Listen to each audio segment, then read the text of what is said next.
Bienvenidos, animales, a un vídeo más en este decrépito canal. Hoy en realidad no voy a aportar nada realmente nuevo. Una vez más voy a dar mi chapa y mi propia moralina sobre cuestiones morales y asuntos que me interesan o que me generan bastante inquietud.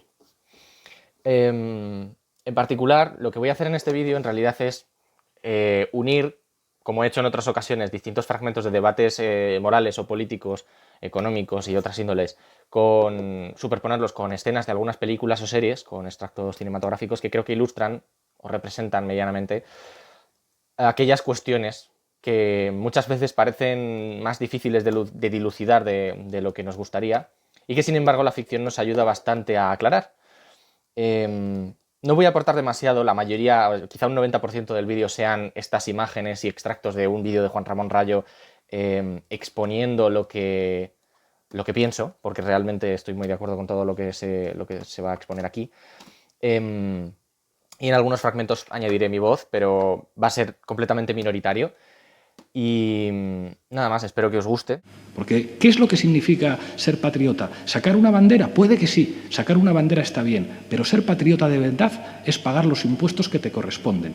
Y los que tienen más tienen la oportunidad de demostrar ese patriotismo y no me cabe duda de que la inmensa mayoría de los ciudadanos están deseando ser solidarios con sus compatriotas porque eso va en interés del país. Tú tócale las pelotas al rico. Tócale las narices al rico. A ver cuánto tarda en marcharse. Qué patriotas, ¿no? Y esto nos lleva al segundo argumento con el que se descalifica a estos youtubers que se trasladan a Andorra, que son unos falsos patriotas, que son antipatriotas. ¿Es verdad que estos youtubers son antipatriotas por no querer pagar tantos impuestos al Estado español? Bueno, en este punto hay dos trampas. La primera trampa es confundir el Estado con el patriotismo, o el estatismo con el patriotismo. Una persona puede amar a España y despreciar profundamente al Estado español. Puede amar el territorio español, a los españoles, la cultura española, la historia de España, la literatura de España. Puede ser un entusiasta de España y, sin embargo, avergonzarse de que exista una organización monopolística que se arrogue la representatividad de España para saquear a sus ciudadanos. Con lo cual, que tú no quieras entregarle tus propiedades al Estado español no te hace necesariamente anti-español, que a lo mejor también lo eres, pero no por el hecho de ser anti-Estado español.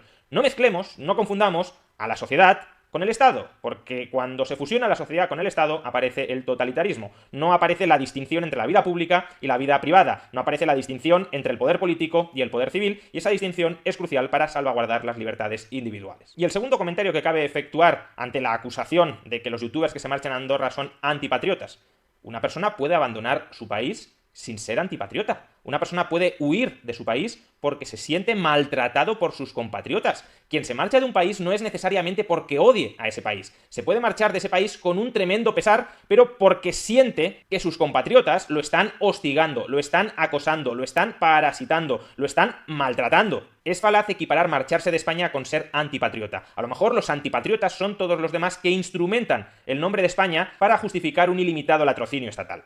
Con lo cual, aun cuando equiparáramos latrocinio con someterte al Estado español, con aceptar las decisiones que tome el Estado español, puede haber algunas de esas decisiones que sobrepasen el respeto a los derechos individuales, que lleven a que algunos ciudadanos se sientan maltratados por ese Estado, por esa patria, que los está convirtiendo en siervos y que por tanto decidan escapar del país buscando exilio fiscal y por tanto decidan escapar de su país no porque odien a su país, sino para protegerse de sus conciudadanos. Maestro Windu, entiendo que el general Grievous ha sido destruido. Debo decir que llegan antes de lo esperado. En nombre del Senado Galáctico de la República, queda detenido, canciller. ¿Está amenazándome, maestro Jedi? El Senado decidirá su destino. Yo soy el Senado. ¿Te burlas de tu creador? Del único que podría otorgarte el perdón. Yo no busco el perdón. Yo no soy la pecadora. Vos y vuestro señor no tenéis poder en mi mundo. Si me niegas a mí, niegas a Dios. Yo sirvo al verdadero maestro. Y no me importa sacrificarme por él. Eres un hereje. Blasfemas y predicas la traición. Yo creo en la justicia. Y algún día os enfrentaréis a ella. ¿Tienes la osadía de amenazarme? Vos y yo somos iguales. Vos no pudisteis elegir nacer rey elegir nacer pobre. Yo he sido elegido por Dios. En estos dos fragmentos de vídeo acabamos de ver cómo ambos tiranos, con pretextos distintos, uno mediante la legitimidad del Senado y otro mediante la legitimidad de Dios, intentan someter a otros ciudadanos, a otras personas, mediante la fuerza o mediante la coacción por el poder.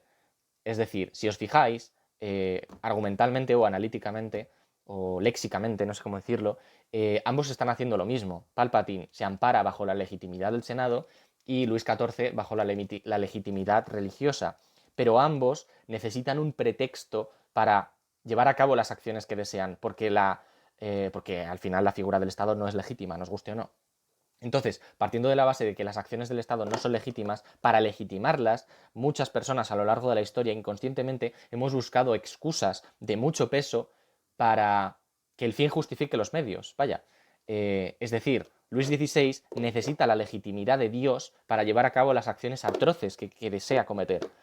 Y como son las de Dios, no se pueden cuestionar, o como son las del Senado, no se pueden cuestionar. Al final, el poder se basa en eso, se basa en que como lo dice el pueblo, como lo dice la mayoría, pues habrá que acatarlo.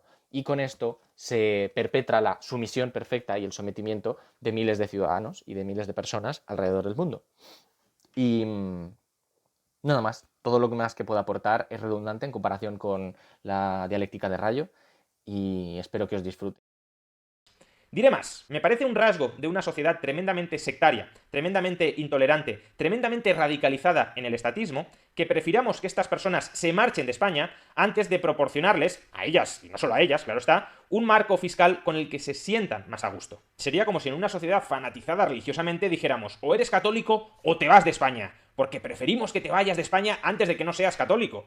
Cuando lo razonable, evidentemente, sería permitir que se quede dentro de España profesando la religión que quiera profesar. Si una persona está dispuesta a marcharse de su país para instalarse en otra sociedad porque considera que lo están explotando fiscalmente, quizá deberíamos plantearnos si no estamos abusando de la potestad estatal de extraer ingresos de esos ciudadanos. ¿Qué sentido tiene forzarles a marcharse por tener un sistema fiscal confiscatorio y tremendamente rígido en lugar de intentar retenerlos? Si bajamos impuestos, es verdad que pagarán menos impuestos dentro de España, pero es que si no los bajamos, esos ciudadanos se irán de España y por tanto nos quedaremos sin su talento dentro de nuestra sociedad y también nos quedaremos sin los impuestos que alternativamente habrían pagado. Insisto, que socialmente prefiramos forzar el exilio de una persona antes que permitir que esa persona se quede dentro de nuestra sociedad en los términos en los que esa persona considere adecuados relacionarse con el Estado, porque las relaciones deberían ser voluntarias y la inmensa mayoría de relaciones con el poder político, con el Estado, también deberían ser voluntarias, que prefiramos el exilio, forzar el exilio a las relaciones voluntarias con el Estado, dice muy poco de nuestra tolerancia como sociedad. Dice mucho, en cambio, de las ansias extractivas, de las fanatizadas ansias extractivas que tienen amplios sectores de nuestra sociedad. Preferimos que te vayas a que te quedes en las condiciones en las que tú o cualquier otra persona escoja cómo quedarse en sociedad, porque deberíamos estar priorizando el respeto a los derechos individuales, a la libertad de asociación, y en cambio estamos priorizando el imperium estatal para imponerse, para aplastar, para doblegar a las personas, salvo que éstas decidan marcharse de nuestra sociedad y decidan buscar refugio en otras jurisdicciones no tan agresivas. En definitiva, estas campañas de críticas generalizadas contra aquellas personas que deciden mudarse a otros territorios porque la sociedad en la que nacieron les ha fallado, los está maltratando fiscalmente, son campañas que en última instancia pretenden moldear a un ciudadano totalmente servil con el poder político. Un ciudadano que permanezca sumiso, dócil, dentro del territorio que se arroga monopolísticamente el Estado español y que ni siquiera se plantee buscar refugio en otros territorios porque considera que su obligación es quedarse dentro del territorio de ese Estado para permitir que ese Estado lo exprima ilimitadamente. Por eso, al margen de consideraciones personales sobre cada uno de estos youtubers que han decidido trasladarse a Andorra, creo que es buena noticia que se visibilice este exilio fiscal. Creo que es buena noticia que haya personas independientes con criterio suficiente frente a la muchedumbre para que digan basta, para que reivindiquen su libertad individual, al menos para marcharse del país. Una libertad que algunos ya están empezando a cuestionar. Es bueno que haya personas que visibilicen que no somos súbditos, que deberíamos ser soberanos, que deberíamos tener derechos, incluyendo el derecho de propiedad, que no fuera arbitrariamente atacable por el poder político. Es bueno, en definitiva, que se vea que el Estado no está respetando la libertad de muchas personas y que esas personas deciden buscar su libertad fuera del territorio monopolizado por ese Estado. Ojalá en el futuro tengamos sociedades políticas donde la estructura de poder político respete íntegramente los derechos de las personas y no haya nadie que esté forzado a exiliarse por vivir su vida y retener su propiedad en libertad. Y ya para terminar, me gustaría añadir una última reflexión que sirve para señalar, para sacar a relucir la hipocresía de algunos de los racionamientos que plantean distintas personas en España dentro de las áreas del espectro progresista de la política.